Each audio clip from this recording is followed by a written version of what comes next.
అందరికీ నమస్కారం. దాదాపు 20 ఏళ్ల నిరీక్షణ తర్వాత రాజధాని ఢిల్లీలో బీజేపీ అధికారాన్ని హస్తగతం చేసుకుంది. అయితే బీజేపీకి ఈ గెలుపు అంత ఈజీగా రాలేదు. అదే సమయంలో అందరూ గెలుస్తున్న ఆపు సడన్గా ఒక్కసారిగా వెనకబడిపోయింది, చితికిలబడిపోయింది. మరి దీనికి కారణాలేంటి? బీజేపీ ఎందుకు గెలిచింది? ఆప్ ఎందుకు ఓడిపోయింది? ఇదే అంశంపై మనతో మాట్లాడేందుకు సీనియర్ పాత్రికేయులు ఆంధ్రప్రభ ఎడిటర్ వైఎస్ఆర్ శర్మ గారు మనతో ఉన్నారు. ఆయన అడిగి మరిన్ని వివరాలు తెలుసుకుందాం. సార్ నమస్కారం. సార్ నమస్తే అండి. సార్ 27 ఏళ్ల తర్వాత బీజేపీ గెలిచింది. సో బీజేపీ గెలిచింది అనేదానికన్నా ఆపు ఓడిపోయిందని చర్చ ఎక్కువ జరుగుతుంది. ఎందుకు ఓడిపోయింది? ఢిల్లీ అనేది బీజేపీకి ఎందుకు అంత ప్రత్యేకం? యాక్చువల్లీ ఢిల్లీ అసెంబ్లీలో 70 సీట్లు తిప్పి కొడితే 70 సీట్లు. ఆ 70 సీట్లలో 48 సీట్లు బీజేపీ, 22 సీట్లు ఆప్. 27 ఏళ్ల నిరీక్షణకి 48 సీట్లు, అది సుదీర్ఘ నిరీక్షణ. ఇది కూడా చాలా పెద్ద విజయం కిందే లెక్క. అయితే ఈ విజయం అనూహ్యమైనదా లేకపోతే రాత్రికి రాత్రి వచ్చిందా అంటే యాక్చువల్లీ మన ఎగ్జిట్ పోల్స్ చూసాం మనం. దాదాపు 15-20 సంస్థలు ఎగ్జిట్ పోల్స్ చేసినాయి. ఒక 2-3 సంస్థలు తప్ప మిగతా ఎగ్జిట్ పోల్స్ అన్నీ కూడా బీజేపీ గెలుస్తుందని చెప్పినాయి. ఎట్ ది సేమ్ టైము బీజేపీకి ఆప్కి మధ్యలో చాలా గ్యాప్ ఇచ్చినాయి. బీజేపీకి 40-45 అట్లా ఇచ్చినాయి. వేరే ఆప్కి వచ్చేసరికి 15, 20, 30 కూడా సరిగ్గా రాలా, 28 లోపే వచ్చినాయి తప్ప. అంటే దీన్ని బట్టి ఎగ్జిట్ పోల్స్ కూడా కరెక్ట్గానే ఊహించినాయి. అంటే జనం పల్స్ చాలా స్పష్టంగా ఎగ్జిట్ పోల్స్లోనే తెలిసింది. అంటే అంత వేరియేషను ఢిల్లీ ఓటర్లు ఇచ్చారు. అయితే దీనికి కారణం ఏంటి?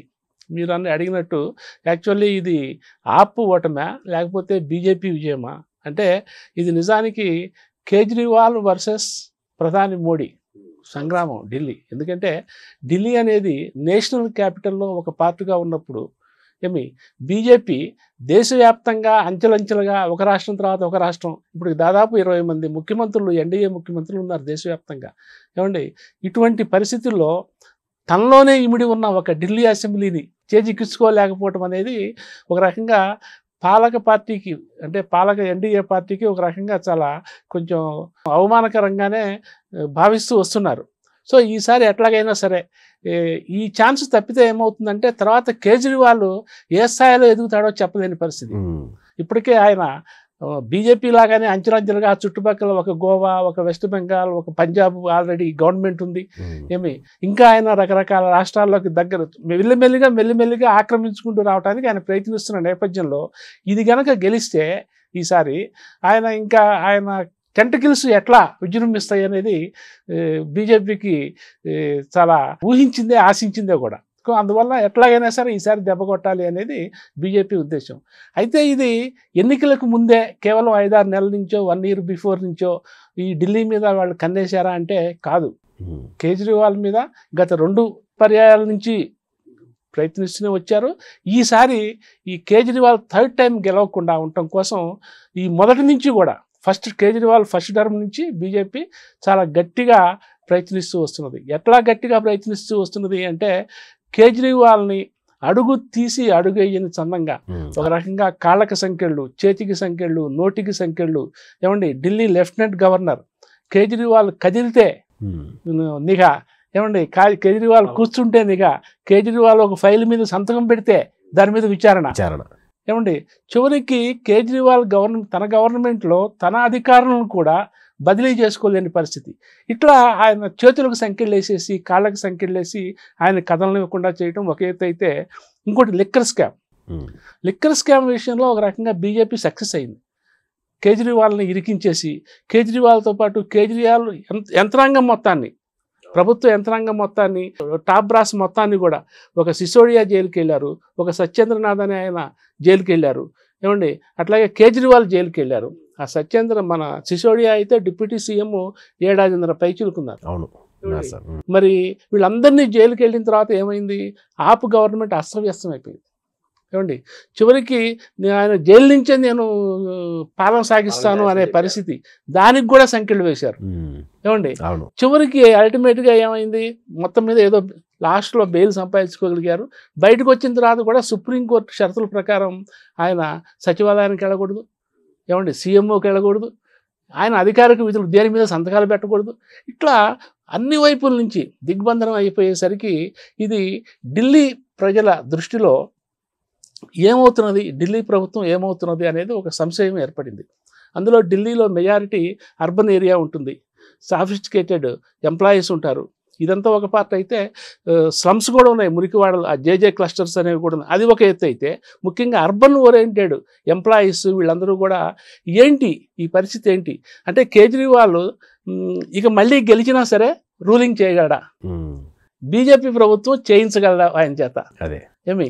ఎందుకంటే ఇప్పటికే చూశారు మీరు, ఈ కేజ్రీవాల్ ఓటమి రిజల్ట్స్ వస్తుండగానే బీజేపీ ఆధిక్యము గెలుపు ఖాయమైన క్షణాల్లోనే ఢిల్లీ లెఫ్టినెంట్ గవర్నర్ సచివాలయాన్ని సీజ్ చేయమన్నాడు. సెక్రటేరియట్ ఎంటైర్లీ సీజ్డ్ అంటే ఏంటి, లోపల ఫైల్ ఏమి బయటికి వెళ్ళకుండా. జనరల్గా ప్రభుత్వాలు మారుతున్నప్పుడు, రాష్ట్ర ప్రభుత్వాలు మారుతున్నప్పుడు ఇటువంటి ఆరోపణలు చూస్తూనే ఉన్నాం మనం చాలా రాష్ట్రాల్లో. సో అంటే బీజేపీ గవర్నమెంట్ ఎంత కీన్గా ఉన్నది, ఎంత అలర్ట్గా ఉన్నది. ఢిల్లీ లెఫ్టినెంట్ గవర్నర్ క్షణాల్లో సీజ్ చేయించడం అంటే అర్థం ఏంటి మరి అంటే ఇంతగా. మరి రేపు మళ్ళీ కేజ్రీవాల్ పార్టీ కనుక వస్తే మరి సవ్యంగా ఏలుతుందా? ఇప్పుడు ఈ కేసులు ఏమవుతాయి? ఆల్రెడీ ఈయన తాత్కాలిక బెయిల్ మీద బయట ఉన్నారు, సిసోడియా బెయిల్ మీద బయట ఉన్నారు. రేపు ఆయన వచ్చినా సరే మరి ఆయన సీఎం అవుతాడు? అసలు సీఎం అవగల అవకాశాలు ఉన్నాయా? ఎందుకంటే ఆయనకు ఆయన ఆత్మవిమర్శ చేసుకొని మళ్ళీ ఏ అతిశీ లాంటి వాళ్ళనో పెట్టాలి. ఎందుకంటే తను ఎప్పుడు జైలుకి వెళ్ళాల్సి వస్తుందో తెలియదు కాబట్టి. సో ఒకవేళ మళ్ళీ సీఎం అయినప్పటికీ అదేమీ అడ్డు రాదు, కోర్టుకు మన జైలుకి వెళ్ళడానికి అడ్డు రాదు. సో ఢిల్లీ ప్రజలు ఏ యాంగిల్లో ఆలోచించారు, కేజ్రీవాల్ గెలిస్తే, ఆప్ పార్టీ గెలిస్తే ఏంటి యూజ్, ప్రయోజనం ఏంటి? గత 5 ఏళ్ళు చూసాము కోర్టులు. అదిగాక ఇప్పుడు ఈ కేజ్రీవాల్ ప్రభుత్వాన్ని పడగొట్టేసి బీజేపీకి అధికారం ఇస్తే డబుల్ ఇంజిన్ సర్కార్ లాగా డెవలప్ అవుతుందని ప్రజలు ఎక్స్పెక్ట్ చేశారండి. న్యాచురల్. ఇప్పుడు చాలా చోట్ల బీజేపీ అటు రాజస్థాన్ దగ్గర నుంచి, మధ్యప్రదేశ్ దగ్గర నుంచి, ఏమండి హర్యానా దగ్గర నుంచి, ఇటు తాజాగా ఆంధ్రప్రదేశ్ దగ్గర నుంచి చాలా చోట్ల, గుజరాత్ సరే ఇవన్నీ డబుల్ ఇంజిన్ సర్కార్స్. అంటే కేంద్రంలో ఏ పార్టీ ఆధిక్య పార్టీ అధికారంలో ఉందో అదే పార్టీ రాష్ట్రంలో ఉంటే ఏంటంటే వాళ్ళు సర్దుబాటు చేసుకుంటూ, ఇప్పుడు ఢిల్లీ వర్సెస్ సెంట్రల్ గవర్నమెంట్ మధ్య ఉండే గిల్లి కజ్జాలు ఉండవు. అవును, అది 100% ఖాయం. సో ఇప్పుడు ఢిల్లీ ప్రజలు కూడా ఎందుకు వచ్చిన గొడవ ఇదంతా, దీన్నే గెలిపిస్తే, ఎన్డీఏనే లేదా బీజేపీనే గెలిపిస్తే, ఢిల్లీలో ఉన్నది కూడా అంటే సెంట్రల్లో ఉన్నది కూడా ఎన్డీఏ ప్రభుత్వమే, బీజేపీనే ఆధిక్య పార్టీ. ఏమండి ఢిల్లీలో కూడా బీజేపీయే ఉంటే వాళ్ళు కలిసి అభివృద్ధి చేస్తారు.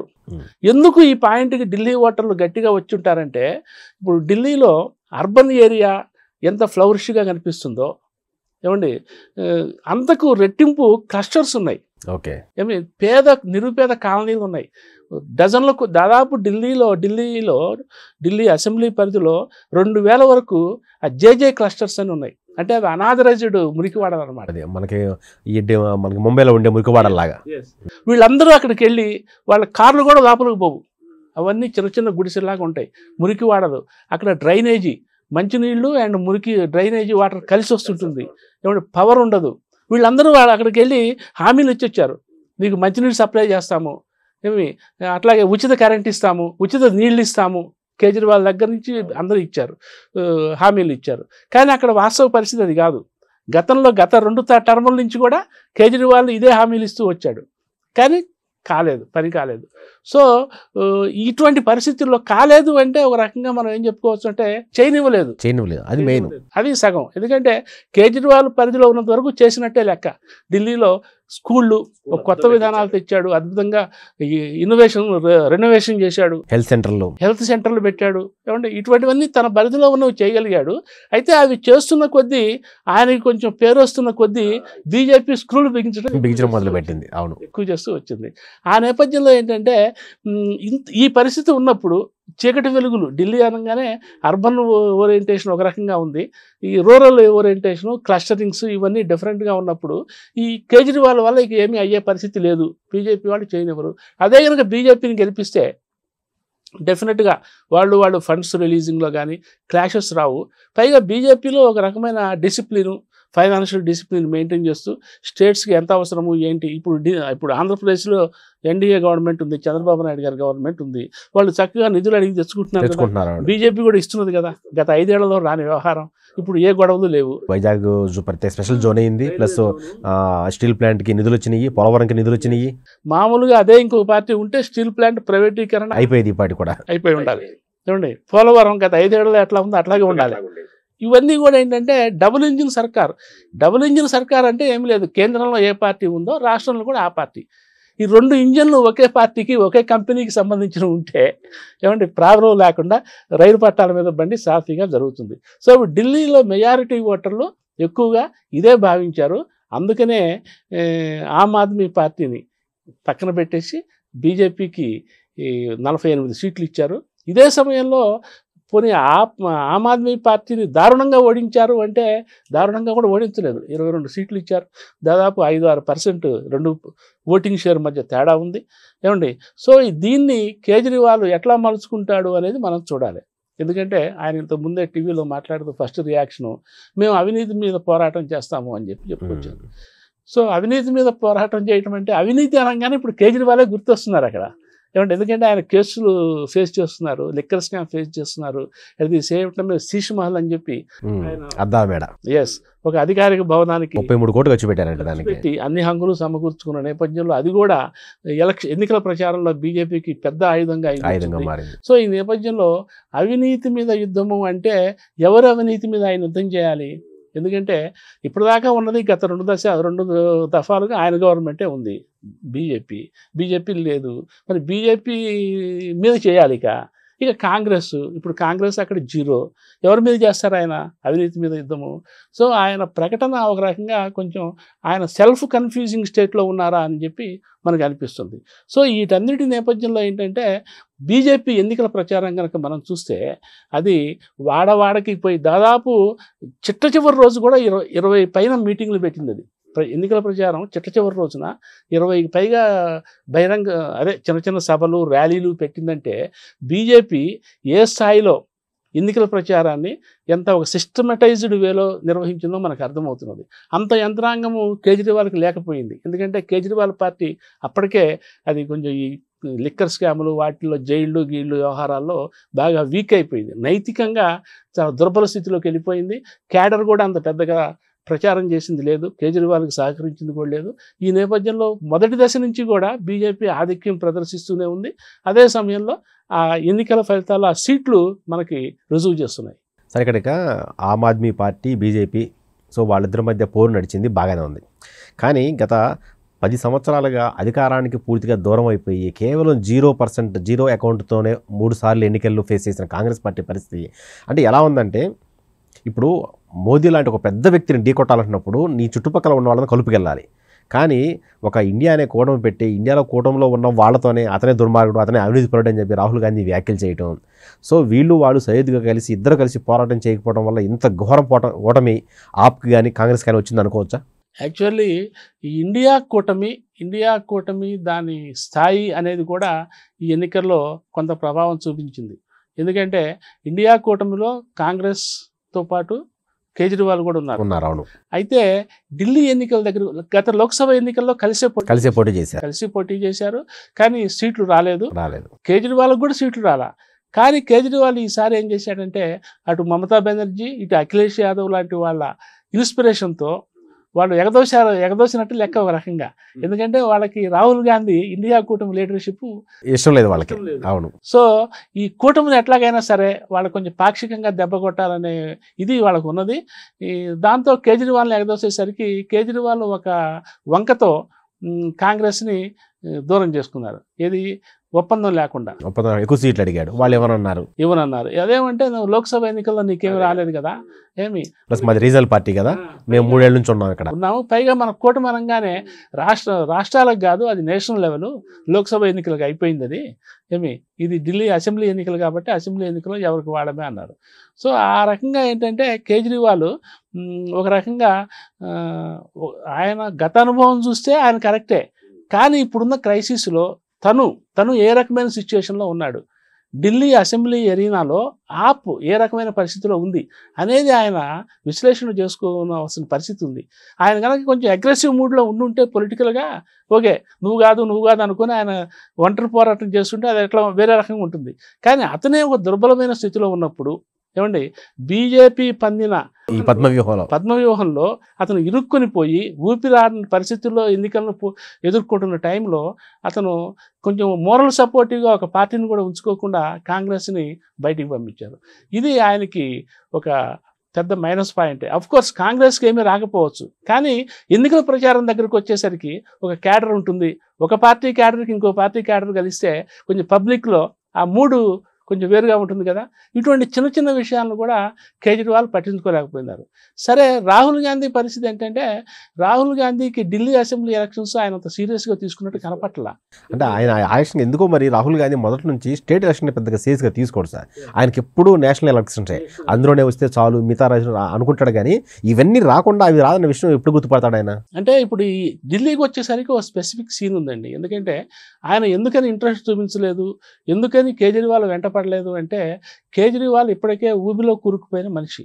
స్కామ్స్, సాక్షాత్తు ముఖ్యమంత్రే జైల్లో ఉండొచ్చిన వ్యక్తి, డిప్యూటీ ముఖ్యమంత్రి జైల్లో ఉండొచ్చిన పరిస్థితి. ఈ నేపథ్యంలో అవినీతి అనే ఒక ముద్రతో దాన్ని ఫేస్ చేస్తూ ఎలక్షన్లకు పోతున్న పార్టీతో తను కలవటం ఎందుకు అని ఒక యాంగిల్. ఇంకొక యాంగిల్ ఏంటంటే, ఆప్ ఇప్పటికే మొన్నటి దాకా విస్తరిస్తూ వస్తున్నది, కొంచెం ఫార్వర్డింగ్ స్టేజ్లోనే ఉంది, ఫ్రంట్ లైన్లో. సో ఈ ఎన్నికల్లో కనుక గెలిస్తే ఇంకా కేజ్రీవాల్ పెరుగుతాడు. పెరిగిన నేపథ్యంలో ఇండియా కూటమిలో ఉన్న భాగస్వామ్య పక్షాలు కేజ్రీవాల్ లీడర్గా ఉండమనొచ్చు. కాంగ్రెస్ రాహుల్ గాంధీని పక్కన తప్పించి నువ్వు కేజ్రీవాల్ లీడర్గా ఉండమనొచ్చు. సో ఇదంతా అల్టిమేట్గా ఏమవుతుంది, కాంగ్రెస్ ఉనికికి, జాతీయ స్థాయిలో కాంగ్రెస్ ఉనికికి ప్రమాదం రావచ్చు. ఈ నేపథ్యంలో కేజ్రీవాల్ ఓడిపోతే ఏమవుతుంది, ఒక మమతా బెనర్జీ గొంతు బలహీనమవుతుంది, ఒక అఖిలేష్ యాదవ్ గొంతు బలహీనమవుతుంది, మిగతా వాళ్ళు కూడా పునరాలోచనలో పడతారు. ఇప్పుడు కేజ్రీవాల్ గడప దాటి బయటకు వచ్చి జాతీయ స్థాయిలో ఇండియా కూటమికి నేను నాయకత్వం వహిస్తాననే పరిస్థితి లేదు కదా. సో ఈ పరిస్థితుల్లో రాహుల్ గాంధీ నిజంగానే బయటికి అనకపోయినా సరే కేజ్రీవాల్ ఓడిపోవాలి. బీజేపీ గెలిస్తే ఓకే, ఎందుకంటే మీరన్నట్టు వాళ్ళు కాంగ్రెస్ రాహుల్ గాంధీ రాష్ట్రాల మీద పెద్దగా దృష్టి పెట్టాల. సో పోయిన రాష్ట్రాల్లో ఇదొకటి అవుతుంది తప్ప ఆయన కొత్తగా నష్టపోయేదేమీ లేదు. కానీ కేజ్రీవాల్ గెలిస్తే మాత్రం ఇండియా కూటమిలో తన ఉనికికి దెబ్బ, ఏకుమేకవుతాడు, కాంగ్రెస్ ఉనికికి దెబ్బ వస్తుంది. అది జాతీయ స్థాయిలో అది కాంగ్రెస్ ఇంకా కుంచుకుపోయే ప్రమాదం కనిపిస్తుంది. అందువల్ల రాహుల్ గాంధీ కూడా కేజ్రీవాల్ డిటాచ్ అయినా కూడా పెద్దగా దాన్ని సీరియస్గా తీసుకోలేదు. అయితే ఎన్నికల సమరాంగణాలు వచ్చేసరికి ఆయన కేజ్రీవాల్ని ప్రధానమైన టార్గెట్గా పెట్టుకొని ఆయన అవినీతి చర్యల్ని వాటిని ఎండగట్టాడు. సో అల్టిమేట్గా కేజ్రీవాల్ సెకండ్ ప్లేస్లో, కాంగ్రెస్ థర్డ్ ప్లేస్లో. ఆ థర్డ్ ప్లేస్లో కూడా కనీసం 1-2 సీట్లు వచ్చినా, 70 సీట్లలో 1-2 సీట్లు వచ్చినా, ఏది ఒక హేమీల యుద్ధంలో, ఒక మోడీ వర్సెస్ ఒక కేజ్రీవాల్ యుద్ధంలో కాంగ్రెస్ ఒక 2-3 సీట్లు వచ్చినా కొంచెంలో కొంచెం గౌరవప్రదంగా ఉండేది. కానీ 0 మార్కు రావడంతో ఏమైందంటే కాంగ్రెస్ జాతీయ స్థాయిలో కూడా తన ఉనికిని, అట్లాగే రాహుల్ గాంధీ లీడర్షిప్ కూడా ప్రశ్నార్థకం అయ్యే పరిస్థితి ప్రస్తుతం కనిపిస్తున్నది. అక్కడ ఈ అర్బన్ పీపుల్ ఎక్కువ మంది ఉంటారు ఢిల్లీలో. సో మొన్న February 1st ప్రవేశపెట్టిన బడ్జెట్ 12 lakhs లిమిట్ ఉంది కదా, ఆ లిమిట్ ప్రధానంగా అందరినీ అట్రాక్ట్ చేసింది. దానివల్ల బీజేపీకి ఎక్కువ ఓట్లు పడి అని కూడా అటు అంటున్నారు. అదొకటి ప్లస్ వీళ్ళు ఈ నెగిటివ్, వీళ్ళిద్దరు ఇండివిజువల్గా పోటీ చేయడం వల్ల నెగిటివ్ ఓటు చీలిపోయింది. సో అది నిజంగా 12 lakhs అనేది అన్న ప్రభావం చూపించిందంటారా? అంటే మీరు అన్న దాంట్లో ఇప్పుడు ఈ ఐటీ ఇన్కమ్ ట్యాక్స్ 12 లక్షలది అదొకటను, పైగా కేజ్రీవాల్ ఎక్కడ దెబ్బతిన్నారంటే చివర్లోకి వచ్చేసరికి హర్యానా గవర్నమెంట్ విషం కలిపిందని చెప్పారు. యాక్చువల్లీ ఆ యమునా వాటర్స్ కాలుష్యము మనం చాలా సందర్భాల్లో ఫోటోలు చూస్తున్నాము. ఆ ఢిల్లీ పరగణాల్లో నదిలో నురుగు రావటం అనేది ఆయన మరి 9 ఏళ్ళు అంటే 2 terms, కరెక్ట్గా చెప్తే 10 ఏళ్ళు లేడు కానీ 9 ఏళ్ల చిల్లర ఉన్నాడు అనుకోండి. మరి అప్పటి నుంచి ఆయన ఏం చేస్తున్నట్టు, ఢిల్లీలో కాలుష్యం పెరిగిపోయింది. ఎంతసేపటికి హర్యానా పంజాబ్ గవర్నమెంట్ల మీద వాళ్ళేదో వాటిని గడ్డి తగలేస్తున్నారు, అదంతా పొల్యూషన్ వస్తుంది అంటాడు చెప్పి తోసేయటం తప్ప, అట్లాగే ఈ యమునా నీటి కాలుష్యాన్ని ఈయన అరికట్టడానికి ఏం చర్యలు తీసుకున్నారు. చివరికి ఎలక్షన్స్ వచ్చేసరికి ఎన్నికల ప్రచారంలో బాటిల్స్ పట్టుకొని నువ్వు నీళ్లు తాగు అని చెప్పి, అట్లాగే సరే రాహుల్ గాంధీ దానికి కొంచెం యాడింగ్ ఫైర్ చేశారనుకోండి. సో ఇవన్నీ కూడా కేజ్రీవాల్ ఈ 10 ఏళ్లలో చేయలేని పరిస్థితుల్ని తనకు తనే చెప్పుకున్నట్టు అయింది. అదొక మైనస్ పాయింట్. అయితే ఈ ఐటీ మన బడ్జెట్లో ఇదంతా కూడా మోడీ గవర్నమెంట్ వ్యూహాత్మకంగానే ఢిల్లీని దృష్టిలో పెట్టుకు చేసిందనే ప్రచారం అయితే ఉన్నది. ఇప్పుడు ఢిల్లీ అర్బనైజేషన్లో 12 లక్షల ఇన్కమ్ ఉన్నవాళ్ళు ఎంతమంది ఉంటారు అనేది ఒక పాయింట్. అది ఎంత పర్సంటేజ్ ఉన్నప్పటికీ కొంత చిన్న పర్సంటేజే ఉన్నా సరే వాళ్ళైతే 100కి 100 రూపాయలు బీజేపీ గవర్నమెంట్కే వేసినట్టు ఈ 48 సీట్లను చూస్తే మనకు అర్థమవుతున్నది. సో అది ఒకటి మంచి ఫెచ్చింగ్ పాయింటే.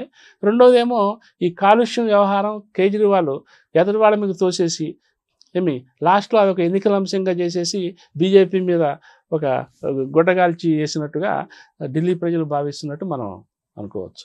ఇది శర్మ గారి విశ్లేషణ. Thank you.